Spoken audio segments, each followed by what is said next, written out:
네, 안녕하세요. 최준영입니다. 오늘은 이란 이스라엘 전쟁. 저번에 이제 이스라엘이 이제 여러 가지 영수증, 청구서를 많이 받아들었다라는 이야기를 이제 했는데, 그럼 상대편 이란은 뭐 고민 끝 행복 시작이냐? 그렇지 않죠. 그래서 오늘은 이제 이란과 관련된 이야기를 좀 해보려고 합니다. 사실 이란하고 이스라엘 여러 가지 전쟁, 분쟁 과정에서 많은 분들이 이제 좀 의아하게 생각하신 것이 있습니다.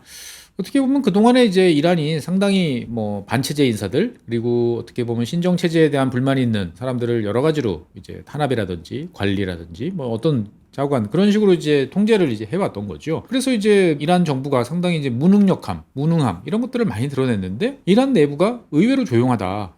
어떤 일인가라는 거에 대해서 좀 궁금증을 이제 보이시는 분들이 좀 있습니다. 사실 이제 이란 내부적으로 봤을 때 보면 그 여러 차례 지난 한 10몇 년, 15년 정도로 돌이켜 생각해 보면 여러 가지 뭐 시위라든지 정치적인 이슈들이 꽤 많았죠. 지금 뭐 화면에 보이시는 것처럼 과거에 이제 녹색 혁명이라고 해야 되나요? 어떻게 보면은 이제 반체제 사람들이 전부 이제 녹색으로 뭔가를 이제 자기 의사를 표시하는 이제 그런 것들을 한 적이 있었죠. 우리나라에서 그때도 이란과 이제 우리 축구 할 때도 이제 상대편 이란 선수들 중에서 이제 이 초록색이라든지 이런 것들을 또 두르고 나와가지고 여러 가지로 또 정치적인 또 이슈가 된 적도 있었고, 그 다음에 이제 이란 여성, 젊은 여성이 이제 종교 경찰이라고 해야 되나요? 근데 이제 잡혀갔다가 불의의 사고로 이제 죽으면서 또 대규모 시위가 이제 벌어지는, 지금 화면에 보이시는 것 같은 이런 또 대규모 시위가 또 있기도 했었어요. 그러니까 어떻게 보면 이란이라는 나라는 신정체제, 뭐 신정공화국, 뭐 이렇게 여러 가지 이야기를 합니다만, 어떻든 국민들은 주기적으로 여러 가지로 이제 불만을 표시하고 거기에 대해서 시위가 있기도 하고, 그 다음에 그것이 또 선거 결과로 나타나기도 하는 등 여러 가지 이제 모습들이 이제 있었습니다. 어떻게 보면은 밖에서 봤을 때 사실 저희도 마찬가지로 이란이라는 나라는 내부적으로 불만이 상당히 차 있는 이제 그러한 상황이니까 밖에서 조금만 때려주면 그것들이 확 번지지 않을까라는 생각들을 했던 거죠. 실제로 이스라엘 같은 경우에도 이란을 공격을 할 때 주요 이제 핵시설이라든지 뭐 군사시설 이런 것들 위주로 공격을 했습니다만, 어느 정도 시간이 지난 다음서부터는 그러한 통제시설 그리고 이제 교도소 이런 것들을 이제 공격을 하면서 내부의 혼란을 좀 유도하려는 그러한 모습들을 이제 보였단 말이죠. 그런데 이제 실제로 전혀 뭐 시위라든지 그런 혼란한 상황을 틈타서 나타날 수 있는 여러 가지 상황들이 이제 벌어지지 않았다는 겁니다. 많은 이제 이란의 반체제 인사들은 사실 해외에서 여러 가지로 이제 활동들을 하고 있죠. 이쪽에서도 뭔가 있지 않을까 하고 잔뜩 기대를 했는데 전혀 나타나지가 않았습니다. 오히려 이제 전쟁이 끝나고 난 다음에 이란 시민들은 거리로 나와가지고 이제 미국과 이스라엘에 대한 대규모 이제 반대 시위, 오히려 이런 모습을 통해서 이란 정부를 지지하는 이제 이러한 모습들을 보여줬단 말이죠. 그러니까 이란 정부는 또 이러한 국민들의 시위에 대해서 이란 국민들이 정부를 강력하게 지지하고 있음을 이제 보여주고 있다라고 또 이제 과시를 이제 하고 있는 거죠. 그러니까 분명히 이제 뭔가 불만들이 많은데, 이게 이제 어떻게 된가, 왜 이런 일이 벌어졌나에 대해서 여러 가지로 이제 해석들이 좀 나오고 있습니다. 그 중에 하나는 이란 정부 입장에서 봤을 때도 유사시를 대비해서 이런 상황이 생겼을 때 어디를 어떻게 챙겨야 되는지를 정확하게 알고 있었다라는 이야기가 최근에 나오고 있습니다. 즉 전쟁이 터지자마자 사령관들 그리고 지휘관들이 이제 폭사당하는 이 와중에 알아서 미리 세팅된 그 기준에 따라 가지고 사회적으로 불만이 있는 세력들이 준동하지 못하도록 나오는 강력한 통제력이 발휘됐다라는 이야기도 있습니다. 실제로 이제 뭐 여러분들 잘 아시는 것처럼 이제 이란 같은 경우에는 이란 군이 있고 정규군이 있고, 그다음에 이제 혁명수비대라고 이제 따로 있죠. 보통 이 영어 약자로 이제 IRGC라고 있는데, 지금 화면에 보시는 이제 IRGC 구조도를 이제 그려볼 수가 있습니다. 그러면 당연히 여기에 보면은 뭐 해군도 있고, 그다음에 그라운드 포스 육군이죠. 육군도 있고, 그다음에 이제 뭐 공군도 있고, 정보부도 있고. 그러니까 어떻게 보면은 국가 안에 군대가 2개 있는 게 이제 이란의 특징이다라고 이제 예전에 말씀을 드렸죠. 그리고 이제 여기 보면 바시지라고 하는 이제 민병대 성격의 이 세력들도 있습니다. 평소에는 이제 이 바시지가 상당히 이제 주민들을 이제 괴롭히는 존재, 거들먹거리는 존재라 가지고 상당히 이제 미움의 대상이기도 이제 했습니다. 그런데 이제 여기에는 나와 있지 않은데, 요 이제 그라운드 포스 육군 요 세력 안에 보면은 하위에 보면은 군사안보본부라고 번역을 해야 될까요? 이런 조직이 하나 있어요. 그러니까 이란 전역에 11개 지역 본부가 있다라고 보시면 되겠습니다. 그래서 이란 전체적으로 보면은 행정구역으로 따지면은 31개인가 이렇게 됩니다. 그러니까 이 11개의 조직이 31개의 지역을 각각 나눠서 이제 자기 관할로 가지고 있다라고 보시면 되겠습니다. 그러니까 혁명수비대 육군 세력 안에 각 지역에 있는 군사안보본부가 있고, 한 군사안보본부마다 한 3개 정도의 주를 이제 관할로 두고 있다라고 이제 보시면 되겠습니다.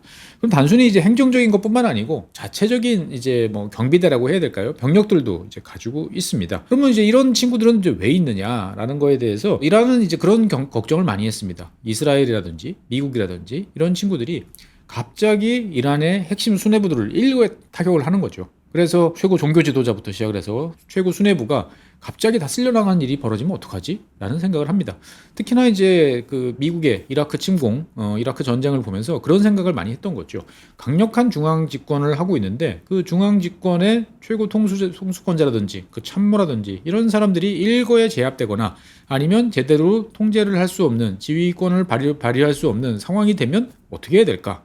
라는 이제 고민을 하게 됩니다. 즉 중앙이 무력화되더라도 우리는 뭔가를 해야 돼라는 생각을 이제 하게 됐다는 거죠. 이런 고민에 따라서 2007년에 지금 화면에 보이시는 이제 알리 자파리라는 공화국 그 혁명 수비대의 소장이 이러한 구조를 이제 만들었다라고 이제 알려지고 있습니다. 그래서 각 지역별로 좌우간 유사시에 뭔가를 챙겨야 된다. 그 지역 내에 안정을 챙기기 위해서 누구를 감시하고 어떤 수단을 써야 될지에 대해서 미리 시나리오를 만들어 놨다라고 이제 이야기가 나오고 있습니다. 그래서 이번에도 이 전쟁 시작과 동시에 이제 모든 보안 능력을 총동원 했다. 그래서 각 지역에서 어떻게 보면은 그런 시위라든지 불만 세력들, 그 다음에 이상한 뭐 이스라엘의 어떤 영향을 받는 이런 세력들이 나타나지 못하도록 동원해서 관리를 했다라는 이야기들이 지금 나오고 있습니다.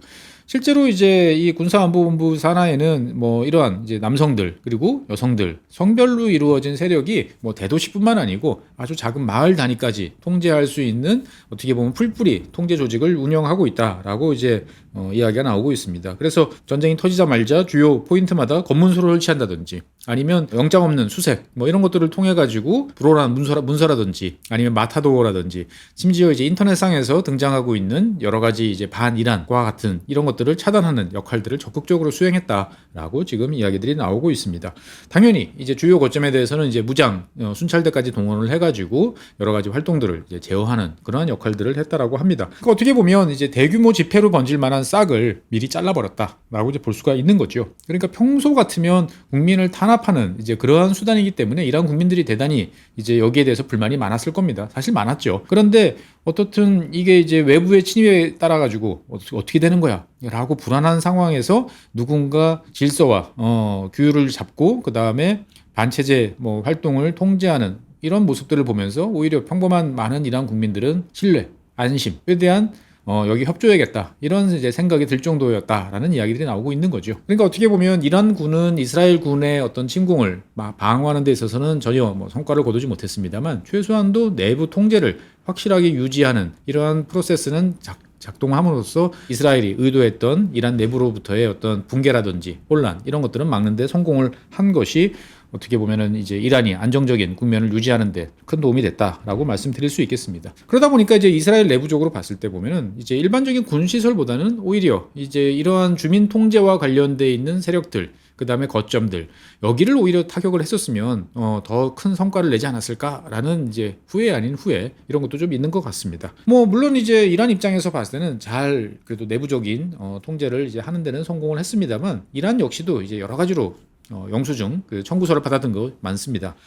그러니까 이제 양쪽 모두 다 이제 미사일 그리고 이제 이런 공격들을 이제 주고 받았죠. 이란 같은 경우는 이제 뭐 정유 공장이라든지 아니면은 이제 화학 설비라든지 이런 이제 에너지 관련 시설에 대해서 직접적인 타격을 이번에 많이 입었습니다. 그리고 이제 이스라엘의 해커들이 이란의 이제 금융 시장들을 이제 집중적으로 공격했다라는 이야기가 나오고 있습니다. 그러다 보니까 인터넷을 차단을 하는 이제 극단적인 방법으로 이것을 이제 막아내기는 했는데 어쨌든 뭐 유무형의 그러한 이제 많은 비용을 이란도 이제 치렀던 거죠. 더군다나 뭐 그 쏘아 올렸던 미사일 같은 경우도 공짜는 아니지 않습니까? 한 발 만드는데 그래도 수십억짜리를 수백 발 쏜다 생각하면 또 아찔한 비용들이 이제 들어갈 수밖에 없는 거죠. 그러니까 이제 무너진 건물을 재건을 하고 그 다음에 무기고도 다시 채워 넣어야 되고 여러 가지 혼란상을 대비하기 위한 여러 가지 그 다음에 작업들도 진행해야 되는 그러한 이제 여러 가지 어려운 점들이 지금 이란 앞에 놓여 있다라고 말씀드릴 수 있겠습니다. 사실 근데 이란 내부적으로 봤을 때 제일 큰 문제는 뭐냐? 이 전쟁으로 인해 가지고 사람들이 활동을 할 수가 없지 않습니까? 그러면은 이제 사람들이 하루 벌어서 하루 먹고 사는 사람들, 저소득층, 빈곤층 이런 층 같은 경우에 보면 지금 이제 상당히 어려운 국면에 처해 있다라는 이야기가 나오고 있습니다. 실제로 이제 전쟁 중에서 한 12일 동안 이어진 전쟁을 통해서 한 1,300만 정도의 이란 국민들이 이제 단 한 푼의 소득도 올리지 못하면 못하면서 상당히 어려운 시절을 보냈다라는 이야기들이 지금 나오고 있는 거죠. 사실 이란 같은 경우는 오랜 경제 제재뿐만 아니고 지방이라든지 이런 쪽에서 보면은 상당히 이제 빈곤한 이런 빈곤층들이 많이 있습니다. 그러니까 이제 이런 사람들에 대해서 뭔가를 이제 평소에는 그나마 이제 조금씩이라도 도와줄 수 있었는데 전쟁을 치르는 와중이다 보니까 이러한 것들이 다들 이제 끊겨 있는 그러한 상황이라는 겁니다. 그래서 실제로 보면 지금 이제 저소득층을 중심으로 이제 여러 가지 구호, 구제에 대한 요구들이 이제 높아지고 있는데 문제는 이제 이란 정부가 이러한 것들에 대한 뭐 체계적인 지원이라든지 복구를 어떻게 하겠다라든지 뭐 계획 이런 것들이 제대로 나와 있지 않다라는 점에 대해서 오히려 전쟁 이후에 불만이 많아지고 있다라는 이야기들도 있습니다. 실제로 보면 뭐 가난한 사람들 입장에서 봤을 때는 제일 필요한 게 뭐겠습니까? 현금 지원. 그다음에 그리고 이제 식량에 대해서 뭐 무상 아니던 조금이라도 뭐 보조금을 줘서라도 싸게 뭐 공급을 해주던지 그리고 이제 뭐 임금을 어느 정도 국가에서 조금 보장해 줄 수 있는 이러한 것들을 이제 요구를 하고 있는데 이란 현재 상황에서는 아직 여기까지 챙기지 못하고 있는 것 같다라고 이제 말씀을 드리겠습니다. 어쨌든 이란 정부 입장에서 봤을 때는 현재 세 가지 이제 과제를 지금 안고 있는 거죠. 그러니까 영공, 뭐 지금 이제 이스라엘 전투기들이 마음대로 자기 집들처럼 드나들고 있는데 이 영공을 포함한 국경을 제대로 수호하는 이제 이런 작업들이 필요한 거죠. 이것을 위해서 최근에 이제 중국제 전투기를 이제 대량으로 도입하겠다 뭐 등등의 이야기가 나오고 있습니다만 이게 이제 시간이 걸리는 일이다 보니까 과연 이것을 언제까지 확실하게 지켜내서 국민들의 신뢰를 회복할 수 있을 것이냐 문제가 있고요. 두 번째로는 어떻든 뒤에서 다시 말씀드리겠지만 이런 국민들은 외적의 침입에 대해서 상당히 단합된 모습을 보여줬죠. 그래서 일단 내부적으로 봤을 때는 그런 국민들의 단합 그리고 아까 앞서 말씀드렸던 적극적인 이제 통제 이런 것들을 통해 가지고 전시 상황에서는 일단 이제 위기 국면을 통과를 했는데 방금 말씀드렸던 여러 가지 경제적 어려움 뭐 이런 것들로 인한 국민들의 불만을 어떻게 잘 관리를 해 나갈지에 관한 문제가 하나 있고요. 그다음에 이제 세 번째로는 결국은 이제 이 여러 가지 이란이 겪고 있는 많은 문제들은 뭐 전쟁으로 해결될 수는 없지 않습니까? 이란 입장에서 봤을 때도 이제 미국과 협상을 해가지고 풀 건 풀고 안 되는 건 안 되는 거고 정리를 지금 해야 되는데 과연 그러한 것들을 어떤 식으로 할 거며 그 과정을 통해서 국민들이 만족할 만한 가시적 성과를 어떻게 보여줄 것인지에 대한 이제 숙제를 안아들고 있는 거죠. 세 가지 말씀을 드렸습니다만 이 세 가지 중에 어느 것 하나 사실 만만한 게 없습니다.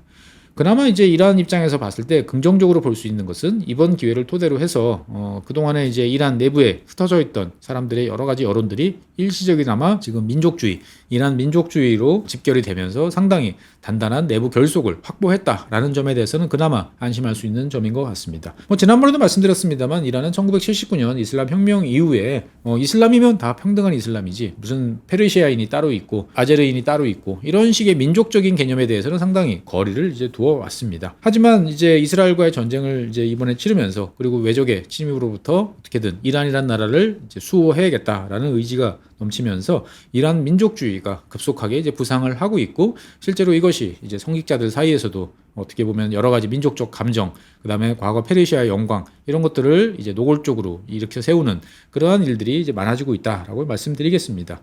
실제로 최고 종교 지도자 입장에서 봤을 때도 세 차례 연설을 했는데 그 중에서 이제 눈에 띄는 점은 과거 같으면 이제 이슬람 정신, 이교도들에 대한 어떻게 보면 저항 뭐 이런 이야기를 했을 텐데 이번엔 유달리 이제 국가적 존엄성이라는 이야기를 하고 있고요. 그다음에 조국 방위. 무엇보다도 저도 이제 그 연설을 이제 번역된 거를 보면서 느끼는 게 뭐냐면은 조국이라는 단어를 쓰더라고요. 그러니까 어떻게 보면은 조국이라는 것은 뭐 많은 우리나라 분들도 마찬가지겠지만 사람한테 약간 피를 끓게 하고 뭔가 해야겠다라고 하는 이제 그런 마음을 이제 불러일으키는 단어입니다.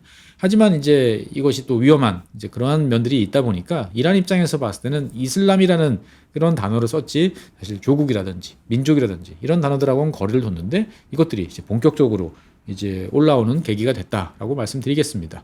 그러다 보니까 상대적으로 이제 팔레스타인이라든지 아니면 뭐 이슬람 수호라든지 이러한 이제 구호들은 상당히 지금 좀 축소되고 있는 그러한 면이 있다라고 이제 볼 수가 있겠습니다.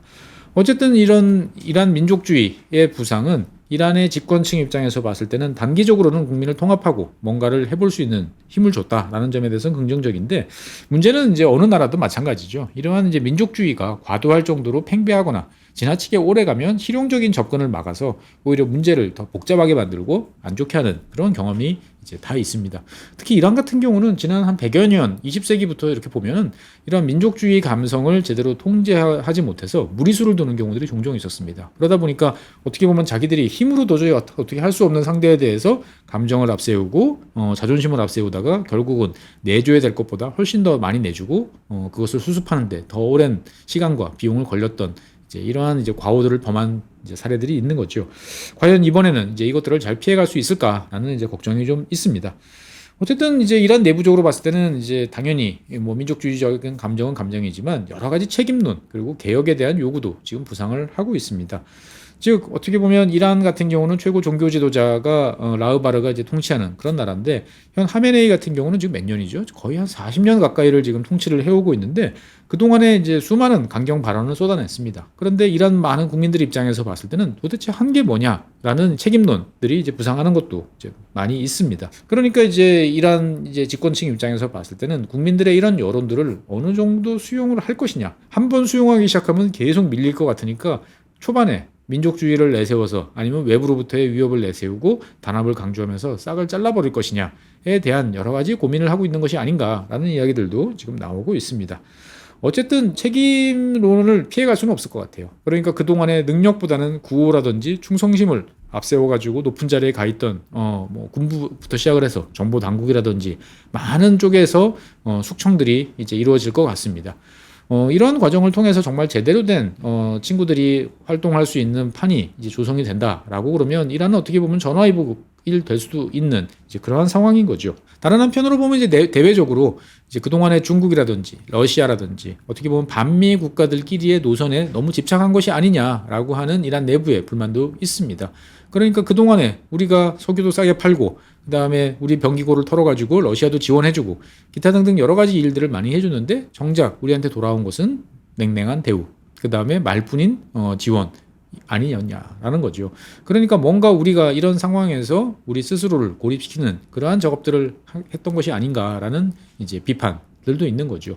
그러니까 국내적인 정치 그리고 대외적인 관계에 있어서의 개혁 그리고 책임론 이런 것들이 지금 부상이 되고 있다라고 말씀드리겠습니다. 어쨌든 이란 입장에서 봤을 때는 전쟁은 끝냈고 그 다음에 그 이후에 여러 가지 관계들을 정리를 해야 되는데 가장 어려운 과제는 제가 봤을 때는 핵인 것 같아요. 과연 이 핵이라는 존재를 어떻게 할 것이냐라는 문제를 내부적으로 정리를 하고 가야 되는 거죠. 여러 번 말씀드렸습니다만 일단은 이란의 핵 능력은 일정 부분 타격을 받아서 최소한 몇 달에서 한 2, 3년 정도는 지금 지체된 것 같다라는 이야기들이 대체적인 합의 사항인 것 같습니다.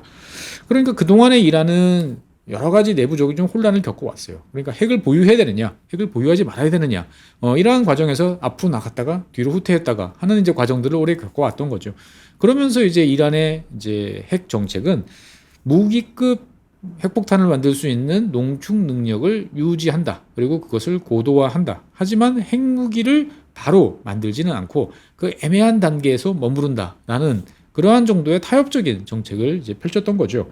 그러니까 능력 배양을 하면서 그렇다고 그래가지고 우리가 핵무기를 만들므로 인해서 상대방의 공격을 유발하는 그 선은 넘지 않는 어떻게 보면 되게 미묘한 선을 넘기면서 차근차근 자기들이 핵 능력을 가지는 것을 기정사실화하는 쪽으로 왔는데 이번에 그것들이 작동을 안 한다라는 것을 알게 됐던 거죠. 그러니까 어떻게 보면은 전략적인 모호성을 통해 가지고 안보를 달성하고자 했는데 그것이 현실화되지 않았다라는 점에서 그러면 과연 이 핵을 어떻게 하지? 라는 고민을 해볼 수밖에 없습니다. 일단은 강경파 입장에서 봤을 때는 야 이제는 우리가 무슨 모호성이고 뭐고 다 때려쳐. 라고 이야기하는 게 가장 화끈할 것 같습니다. 즉 핵확산 금지 조약이죠. NPT에서 탈퇴. 그래가지고 더 이상 사찰 이런 거 없어. 라고 깨끗하게 선언을 하고 얼마나 있는지는 모르겠으나 핵 잠재력을 총동원해가지고 최대한 빠른 시일 내에 핵무기 제조, 핵실험하고 그것을 운반할 수 있는 미사일 능력을 재건하는 이러한 작업들을 하는 것이 어떻게 보면은 지금 이란한테 가장 필요하다라는 것이 강경파의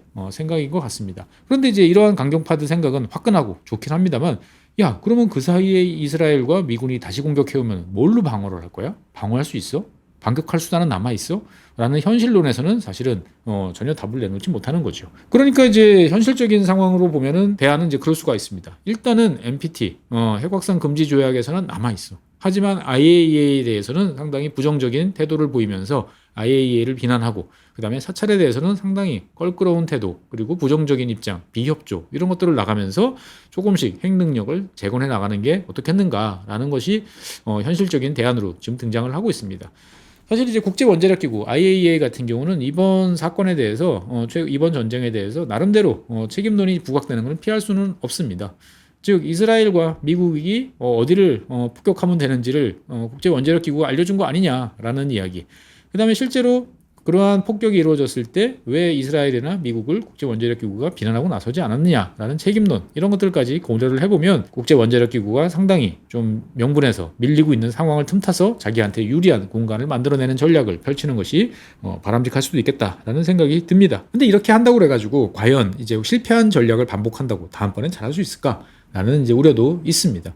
어쨌든 이란 입장에서 봤을 때는 핵 능력을 완전히 포기하고 협상 모드로 전환해서 얻어내겠다라는 것에 대해서는 부정적인 것 같습니다. 즉 최소한의 능력을 유지를 하면서 비밀리에 뭔가를 해볼 텐데 그 선이 어디냐 그리고 어떤 방법이 가능할지에 대해서는 모색을 해보자 정도인 것 같습니다. 다른 한편으로 보면은 이제 이란 입장에서 봤을 때는 이스라엘을 옥죄기 위해서 헤즈볼라라든지 하마스라든지 많은 프록시들을 그동안에 큰 비용을 들여서 운영을 해왔습니다. 그런데 여러 번 말씀드렸습니다만 지난 2년 사이에 모두가 다 붕괴됐죠. 그러면 이란 입장에서 봤을 때는 이러한 세력들을 이제 포기를 할 것이냐 아니면 다시 이것들을 재건하기 위한 그러한 노력을 기울일 것인가 라는 거에 대해서도 이란 내부적으로는 여러 가지 이제 고민이 있습니다. 그냥 객관적으로 봤을 때는 이제 다 끝난 것 같고 그런 친구들을 다시 부활시키려면 많은 시간과 비용 그리고 그렇게 해봐도 이스라엘이 확고부동한 이제 타격력 그리고 정보력 이런 것들이 있기 때문에 그것이 실효성이 없다라고 이제 생각이 되어집니다만 이란 내부적으로 봤을 때는 어떻든 그러한 세력들이 없었다면 이스라엘은 벌써 몇 년 전에 이란을 쳤을 것이다 라는 이야기도 좀 나오고 있습니다. 그러니까 주변을 이스라엘을 포위하고 압박을 하기 때문에 이스라엘의 주의가 이제 분산이 되면서 이란이 핵 능력을 강화하고 뭔가 그리고 미사일과 관련돼 있는 직접 이스라엘을 타격할 수 있는 것들을 준비할 수 있는 시간을 벌었던 것이 아니냐라는 이야기들이 있습니다. 그렇게 생각하면 맞는 것 같기도 해요. 그리고 다른 한편으로 보면은 어쨌든 이란 입장에서 봤을 때는 이번 일을 계기로 해서 무조건 이스라엘과의 전쟁, 갈등, 다툼은 저 먼 곳에서 이스라엘 근처에서 벌이는 게 낫지 이란 내부적으로 벌이는 것보다는 이스라엘 근처에서 하는 게 낫겠다라는 합의도 있는 것 같습니다. 그런 면에서 봤을 때는 이제 이란 입장에서 봤을 때는 아사드 정권의 붕괴, 시리아 정부의 붕괴가 가장 가슴 아픈 일이 아니었을까라고 이제 생각이 좀 되어지는 거죠. 그러니까 이란 입장에서 봤을 때는 어떻든 좀 더 이러한 이제 화면에서 보시는 것 같은 과거에 이스라엘을 옥죄는 그런 프록시들을 다시 재건하는 그러한 역할이 이란의 안보를 지키는 가장 저렴하고 확실한 방법이 아닐까라는 논리가 다시 힘을 좀 얻고 있는 것 같습니다. 하지만 현실적으로 봤을 때 헤즈볼라 같은 경우에도 이제 레바논에서 과거처럼 아나무인격으로 활동하기는 점점 어려워지고 스스로도 이란과의 거리를 좀 두려고 하는 이제 이런 움직임들도 있고 시리아 같은 경우에도 새로 구성된 정부가 미국의 제재 해제 이런 것들을 통해 가지고 미국, 유럽 이런 나라들과 친밀한 관계를 유지하면서 이란과는 거리를 두려고 하는 그런 움직임을 확실히 보이고 있죠. 이런 입장에서 과거의 과연 전략, 전술을 반복하려고 하는 이란의 생각이 얼마나 실효성이 있을지는 잘 모르겠습니다. 어쨌든 전쟁은 끝났어요. 전쟁은 일단 끝났고 그 다음에 미국과의 협상 그리고 그 이후에 내부적인 외부적인 여러 가지 문제를 해결해야 될 과제가 이란이나 이스라엘에 있습니다. 전쟁을 통해서 문제가 해결된 것은 사실 지나고 보니까 아무것도 없는 것 같습니다. 그나마 전쟁을 통해서 확인할 수 있었던 것은 이제 이스라엘이 이란을 때려서 이란의 핵 능력이 타격을 입고 일단 좀 지연됐다. 그러니까 세팅 시간이 한 2, 3년 뒤로 최대한 밀렸다 정도 수준이지 이란과 이스라엘을 둘러싼 여러 가지 관계들은 상호 다 불만 섞인 입장에서 지금 애매한 상태에서 어떻게 보면 서로의 상처를 치유하고 있는 그러한 단계다라고 말씀드리겠습니다. 결국 시간이 지나면 내부적인 여러 가지 혼란을 수습을 하고 새로운 질서를 만들던 아니면 개혁을 하던 책임론을 묻던 양쪽 다 정리가 될 겁니다. 그러고 난 다음에는 어떻게 될까요? 어떻게 보면 지난 12일 동안의 전쟁을 통해서 해결된 것은 아무것도 없기 때문에 다시 한번 또 몇 년 후에는 두 나라가 투닥거리지 않을까라는 걱정을 또 해볼 수밖에 없습니다. 어쨌든 서로가 승리를 주장을 합니다만 서로가 받아든 청구서 그리고 해야 될 일은 산더미처럼 많다라고 이제 말씀을 드리겠습니다. 네, 지난 시간에 이스라엘에 이어서 이번에는 이란과 관련되어 있는 이야기를 이제 해드렸습니다. 중동 전쟁 어떻게 보면 이것으로 서로가 정리를 하면서 상처를 치유하고 지구본 연구소에서 잠시 좀 후퇴를 하는 게 전 세계 평화를 위해서는 좋은 일이 아닐까라는 생각도 듭니다. 네, 오늘 준비한 사항은 여기까지입니다. 대단히 감사합니다.